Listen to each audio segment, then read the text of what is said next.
Hi friends, आज देखने वाले हैं एक फिर से नया मेडिसिन जो कि है एमिकासिन इंजेक्शन। देखिए, एमिकासिन इंजेक्शन एक एंटीबायोटिक है, ठीक है।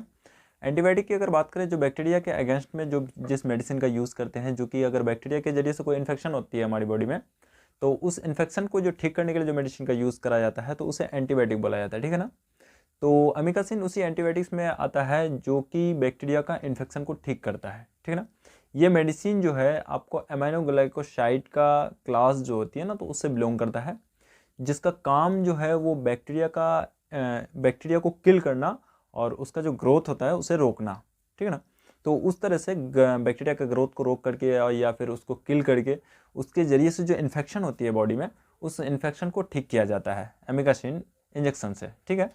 तो जानने वाला है टोटल डिटेल में कि कौन कौन सी डिजीज़ है ऐसी जहाँ पे इसका यूज़ करते हैं और साथ में क्या डोज दिया जाता है और कौन कौन सी प्रिकॉशन है और इसका साइड इफ़ेक्ट क्या क्या हो सकता है, वो सारा चीज़ डिटेल में बात करने वाले हैं, ठीक है।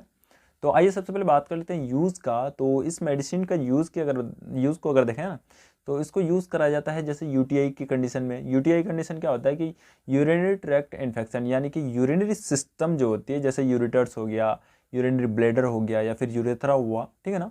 तो इस तरह के अगर कोई भी इस जगह पे कहीं भी अगर इन्फेक्शन होता है किसी बैक्टीरिया के कारण, तो उस इन्फेक्शन को ठीक करने के लिए जो मेडिसिन का यूज़ करा जाता है ना, तो वो अमीकासिन होता है, ठीक है।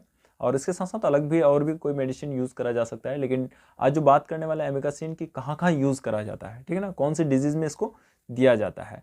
तो ये तो यूडीआई में भी यूज़ करा जाता है और साथ में ही जैसे ब्लड में अगर किसी तरह का इन्फेक्शन हो जाता है, ठीक है ना, तो उस इन्फेक्शन को भी ठीक करने के लिए यूज़ करा जाता है। और उसके साथ साथ किसी तरह का अगर स्टोमक में इन्फेक्शन हो जाता है, यानी कि इंटेस्टाइन में किसी तरह का किसी बैक्टीरिया के कारण इन्फेक्शन हो जाता है, तो जिसके कारण पेट में दर्द होने लगता है, तो उसी स्थिति में भी इसका यूज़ करते हैं। और साथ में अदर डिजीज़ को देखा जाए, जैसे लंग्स में किसी तरह का इन्फेक्शन हो जाता है, जैसे निमोनिया जैसी कंडीशन आ जाती है, ठीक है ना, या फिर लंग्स के ट्रैकिया में किसी बैक्टीरिया के इन्फेक्शन हो जाता है, या फिर ब्रोंक्योल्स या ब्रोंकाई में इन्फेक्शन होता है, तो उस तरह के इन्फेक्शन में भी इस मेडिसिन का यूज़ करते हैं। साथ में बोन्स में किसी तरह का अगर किसी बैक्टीरिया के कारण इन्फेक्शन हो जाते हैं, यानी हड्डियों में या फिर हड्डियों की जॉइंट में, तो वैसी कंडीशन में भी इस एंटीबायोटिक का यूज़ करा जाता है, ठीक है।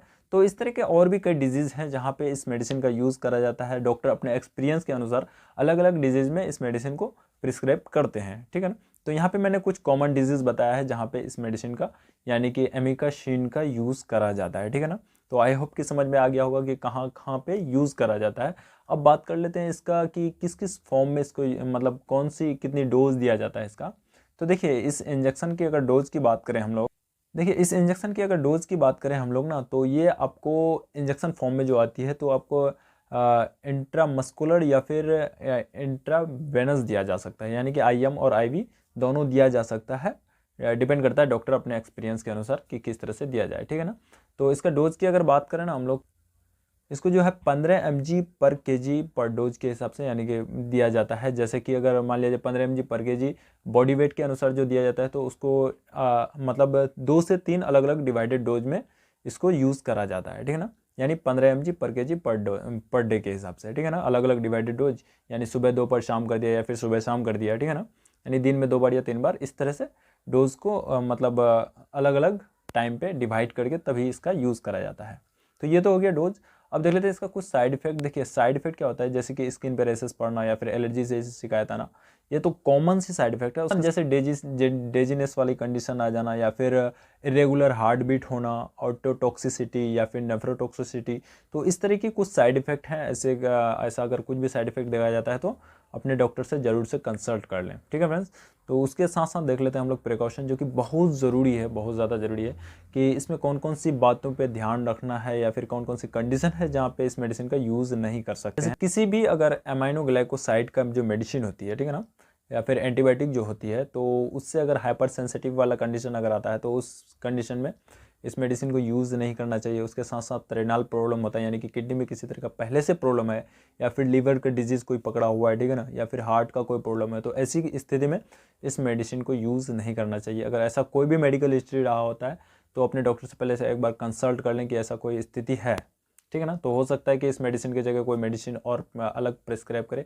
वैसे भी ना फ्रेंड्स, मेडिसिन को सेल्फ यूज़ नहीं करना है, और साथ में जब भी किसी डॉक्टर के पास अगर जाएं तो आपका जो भी मेडिकल हिस्ट्री रहा हो अपने लाइफ में, तो उसे ज़रूर से एक बार डॉक्टर को बता दें कि इस तरह की कंडीशन आ चुकी है, या फिर कोई ऐसी मेडिसिन यूज़ करें जिससे कि रिएक्शन वगैरह का स्थिति आया है, तो उसे डॉक्टर को बता दें ताकि उसे भी मतलब ज़्यादा प्रॉब्लम नहीं हो, ताकि आपका जो सटीक डिजीज़ है उसके अकॉर्डिंग अल्टरनेट मेडिसिन, या फिर जो मेडिसिन से आपको एलर्जीज़ होती है या फिर साइड इफ़ेक्ट देखा जाता है, तो उसके जगह कोई अल्टरनेटिव मेडिसिन यूज़ करें। ठीक है फ्रेंड्स।